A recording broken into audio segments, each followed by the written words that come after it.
IT का जिक्र आपने किया ही नहीं। आईटी में अभी आप क्या देख रहे हैं, वहां पर किस तरह का, मतलब उससे क्या दूरी रखेंगे क्या? पेन आपने बैंकिंग में बता दिया और जहां गेन है वो बताया, पर आईटी से दूरी है आपकी।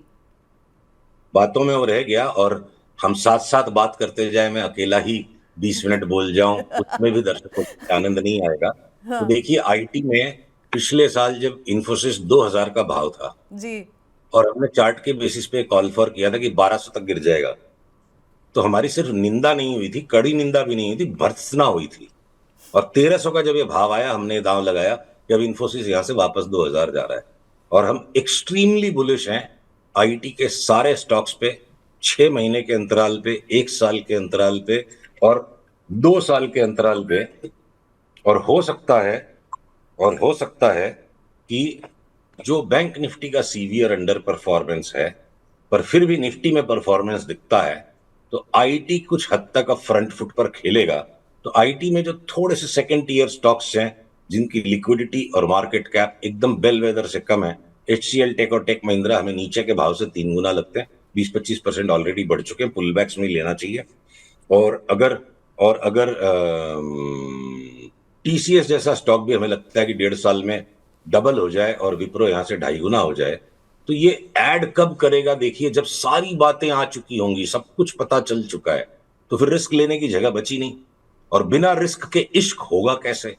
तो हम ये रिस्क लेने को तैयार हैं कि एक बार ग्लोबल मार्केट्स कोर्स करेक्शन करेंगे और यूएस इकोनॉमी 2026 में सबके छक्के छोड़ा देगी, इतनी स्ट्रांग हो जाएगी, और वही आईटी के स्टॉक्स की एकदम बुल रन को जस्टिफाई करेगा। तो एक तरफा बुल रन की बात अभी कहनी उचित नहीं है, वो टुकड़े टुकड़े में आएगी। पर निवेशकों के लिए हमारी ये सलाह, आईटी के स्टॉक्स को दबोच के चुपचाप बैठे रहिए। और ट्रेडर्स को भी हमारी ये सलाह है कि आईटी के स्टॉक्स में बीच बीच में जो करेक्शन आया, शॉर्ट सेल करने की गलती ना करें। टाइम टू टाइम तेजी का सौदा करके मुनाफा बुक करिए, साइड हटिए, 10-12% का करेक्शन मिले, फिर वापस अगली 20-30% तेजी का खेल के लिए। I think IT will completely surprise everyone on the upside through 2026 and 2027। Sushil sir, एक चीज जो आपने कहा ना, आईटी को दबोच के बैठे रही, अभी इन्वेस्टर्स जो हैं सारे दबोच कर बैठे हुए हैं सोना और चांदी। और ऐसे ऐसे हमारे पास वो प्रिडिक्शंस भी बड़े बड़े लोगों के आ रहे हैं कि भाई $200 सिल्वर जाते हुए, इसी तरह $10,000 पे हम गोल्ड को जाते हुए देखेंगे। तो आपका व्यू गोल्ड और सिल्वर पर क्या है? तो देखिए, अगर मैं कोशिश करता हूं कि मैं आपके साथ मेरी स्क्रीन को शेयर कर पाऊं और मैं आपको सिल्वर की ये चार्ट दिखाऊं। अब ये देखिए कि चलती का नाम गाड़ी, ये किशोर कुमार का एक गाना भी था, और आई थिंक उस नाम की एक पिक्चर भी थी। तो घटे हुए भाव में किसी को नहीं लेना, और तेजी के माहौल में जब सारे रॉन्ग हो जाएंगे एक साथ, तो इसलिए ये जोखम लेना कि भाई यहां से तेजी बोल दो, किसी को डर नहीं लगता है। पर मुझे आप एक चीज ये बताओ, अमर पट्टा किसी भी चीज के नहीं लिखा हुआ है, मैं नाम नहीं ले सकता, पर मैं अपने किसी एक बैंक के कार्यालय में गया जहां मेरा अकाउंट है, पिछले शनिवार को ब्रांच मैनेजर से मिलने। बहुत सीनियर सीजन्ड बैंकिंग प्रोफेशनल, जिसने एक अच्छी जिंदगी लंबे समय तक डिसिप्लिन के साथ जी है, और जब भी मिलते हैं तो चलो थोड़ा मार्केट के बारे में वो पूछ लेती हैं। और उनका ये मन था कि क्या मैं गोल्ड सिल्वर में इन्वेस्ट करूं। तो इस उदाहरण से आप एक बात समझिए, भले भले लोग जिन्होंने बढ़िया सॉर्टेड आउट मासूम जिंदगी जी है, अब अगर उनको भी लोभ लालच आ रहा है, तो देखिए मेरी प्लॉटिंग जो है ना चार्ट पे, मैं एक्सपेक्ट कर रहा हूँ सिल्वर किसी भी टाइम बड़ा करेक्शन देगी। पर ये एक्सपेक्टेशन हम समय से लेके बैठे हैं, जिसमें हम रॉन्ग होते जा रहे हैं, ये बढ़ता जा रहा है, तो हम सिल्वर पे न्यूट्रल रहेंगे। ये एक्सट्रीम, देखिए, संसार का कोई भी ऐसा बिजनेस नहीं है कि जहां पे कोई भी कंसिस्टेंटली अपने दिमाग को इतना नियंत्रित कर पाएगा कि महंगा लेके और महंगा बेच ले। वो शॉर्ट टर्म ट्रेडिंग में ही हो सकता है, पर अगर आपको एक स्ट्रेटेजिक व्यू लेना है कि बिजनेस कैसे किया जाए, चाहे आप आलू प्याज का बिजनेस करो, चाहे चांदी और सिल्वर में सट्टा करो, पैसा एक ही तरीके से बन सकता है, सस्ता लो और महंगा बेचो। तो जब इतनी एक्सट्रीम ये तेजी आ चुकी है, एक बिंदु रह गया था ग्लोबल मैक्रो के डिस्कशन में, हमने धुआंधार बेट ये लिए, और हमारे क्लाइंट्स को हम हर रोज ये समझाते हैं कि 2.5 साल का जो डॉलर इंडेक्स का करेक्शन था, जिसको हमने 2.5 साल पहले टॉप कॉल आउट भी किया था, डॉलर इंडेक्स यहां से एक तरफा भाग जाएगा ऊपर।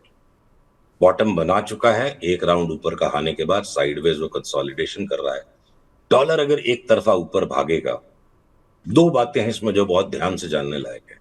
G7 करेंसीज में आप येन को साइड रख दो तो बाकी की सारी करेंसीज डॉलर के साथ एक तरफ चलती है, और अगर dollar, Canadian dollar, Australian dollar, GBP, Swiss franc और यूरो के सामने, जो कि 90% वेटेज है इंडेक्स का, 91%, इनके सामने जब डॉलर स्ट्रांग होता है तो जापानीज येन डॉलर के भी सामने और ज्यादा स्ट्रांग हो जाता है।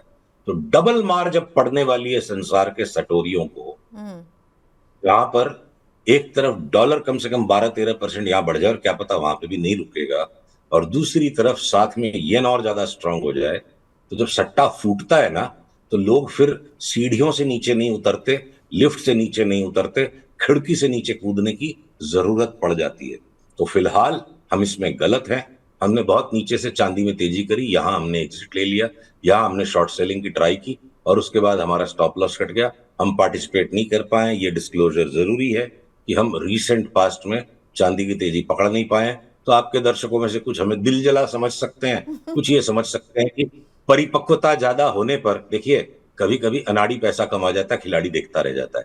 तो हम इस वक्त अनाड़ी साबित हो रहे हैं चांदी पे, और हम शांति रखेंगे। जिस दिन हमारे को डाउनवर्ड मूवमेंट का कंफर्म्ड सेल सिग्नल मिलेगा तभी हम पार्टिसिपेट करेंगे। तो हमारे इस छूट जाने के बायस के कारण फिलहाल शॉर्ट टर्म में जिनके पास चांदी वो हड़बड़ा के न बेचें। जब ये वाली लकीर टूट जाएगी, जब ये वाली लकीर टूट जाएगी, $72 के नीचे आएगा, तो हाईएस्ट प्राइस को स्टॉप लॉस बना के हम क्या पता शॉर्ट करेंगे, पर हम अब यहां से लॉन्ग तो बिल्कुल नहीं करेंगे। अति मच चुकी है और अति सर्वत्र वर्जयेत, ये स्टॉक मार्केट में नहीं, जिंदगी में, पूरे ब्रह्मांड में हर जगह चीज लागू होती है। अति जो है एक बार ललचाती है, पछतावा होता है, फियर ऑफ मिसिंग आउट हो रहा है। बैंक का ब्रांच मैनेजर बोले मैं चांदी खरीद लूं, तो मतलब ये बताइए कि अब और बचा कौन है जो चांदी खरीदेगा।